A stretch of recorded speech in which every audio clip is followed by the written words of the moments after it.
Hi there, Brad Nicol, author of Ultimate iPhone DNG, coming to you again for a little snippet.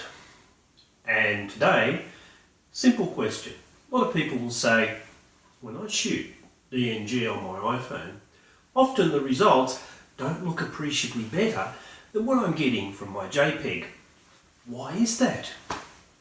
Well, in fact, there's a very good reason for that. Because you're shooting JPEG.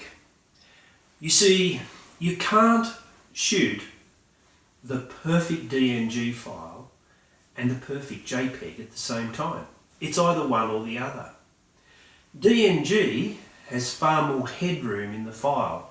That means, ultimately, that you can increase the exposure quite a considerable amount over what you would be able to do with the JPEG, and then you can recover that information in processing to give a normal looking file. Basically this means you can probably expose the file 2, 3, maybe even 4 times more in DNG than you could with JPEG.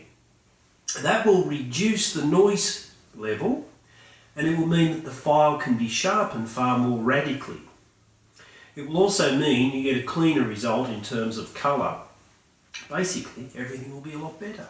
But if you shoot JPEG and DNG at the same time, what you end up with is a seriously compromised DNG file.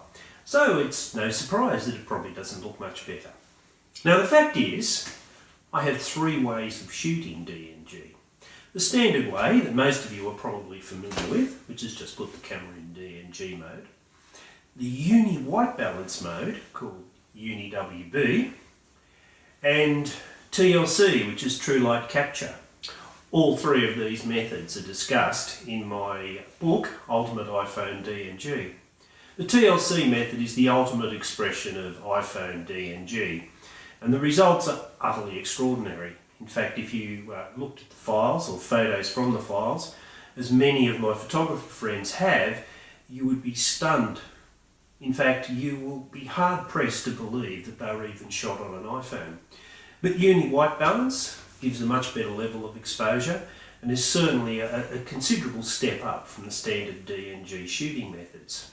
So the fact is, you can get, and you will get, much better results by shooting DNG. But you've got to change the way you shoot. You can't shoot JPEG and DNG at the same time. I know that's a bit of a challenge. Most people think you can. But let's face it, why would you want to? Really, if you shoot in DNG, it's dead easy to extract a JPEG from the DNG file with almost no work at all. So there's not really an impediment in terms of shooting DNG only. The only real impediment I can think of is that when you shoot in DNG, the files are bigger.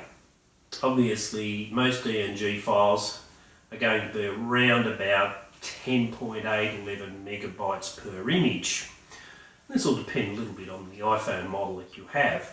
Whereas the JPEG, well, it's going to vary. So if you shoot a subject which has very little detail in it and very little colour, you might end up with a file that saves onto the iPhone might only be a megabyte.